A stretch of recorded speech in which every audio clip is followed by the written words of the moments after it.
Hello everyone. In this video, we're picking out and sharing the latest topics about Asia. From one of the most famous Reddit-style forums in Japan. Even if you don't understand Japanese, we've translated everything into English subtitles and audio. So you can join the conversation as if you were in Japan. So, let's dive into the discussions happening in Japan. Wang, 25, majored in mechanical engineering at a prestigious Chinese university. As of spring 2022, he is studying as a research student at a national university in Japan, preparing for graduate school. Wang shared his thoughts with the Japanese media. What ticks me off is seeing how Japanese university students and young people seem to be having fun. Since I entered elementary school, I've never once thought anything was fun. I thought my life was over if I didn't get into a good school. His tone was somewhat emotional. Well, if you're that upset, why not just go back or move elsewhere? Honestly, even Tokyo University isn't all that tough. If you're just here for the experience, it might not be the best choice. If you turn people like him away, worse immigrants will come. Is that what you want? The grass always looks greener on the other side. Only anti-government people would come to a declining country like Japan. Your own people in China approve the kind of government you have. Just go back home and overthrow the Communist Party. For now, just gather at Tiananmen Square. If you keep shouting, "Long live Comrade Xi Jinping," you'll land a government job, no problem. Foreigners working at convenience stores are actually really good at their jobs. They're quicker and more considerate than most Japanese student part-timers.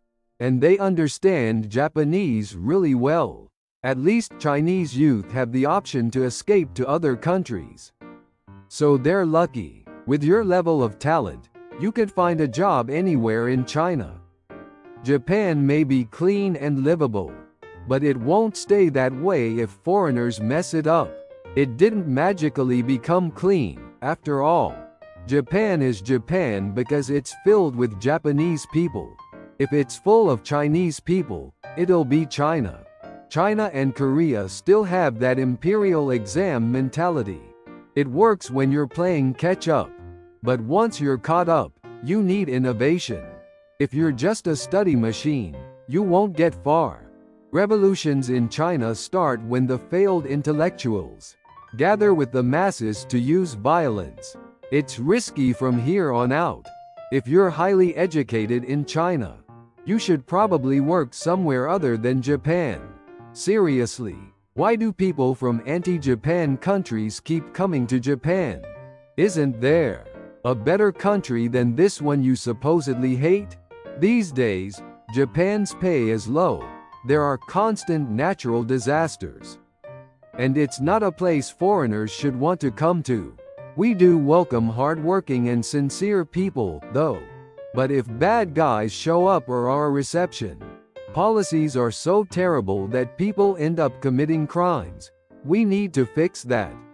Honestly, the Chinese, Vietnamese, and Thai people I've met through work were all polite and hardworking. Sometimes they were even good-looking.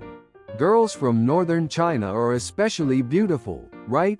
Japan is slowly becoming like China and Korea in terms of education. It's becoming standard to send kids to cram schools until 9 or 10 p.m. And the earlier they start, the better their chances. There are around 27,000 students at Tokyo University. And 3,600 of them are Chinese. There are tons of Chinese students at other universities too. Since China is being shut out of the US, more and more students are heading to Japan. I watch Bilibili every day, and wow, there are so many videos about traveling to Japan. Chinese YouTubers never criticize China. They never even touch on sensitive topics. That's how a dictatorship works. They come here full of resentment and jealousy, then head back home.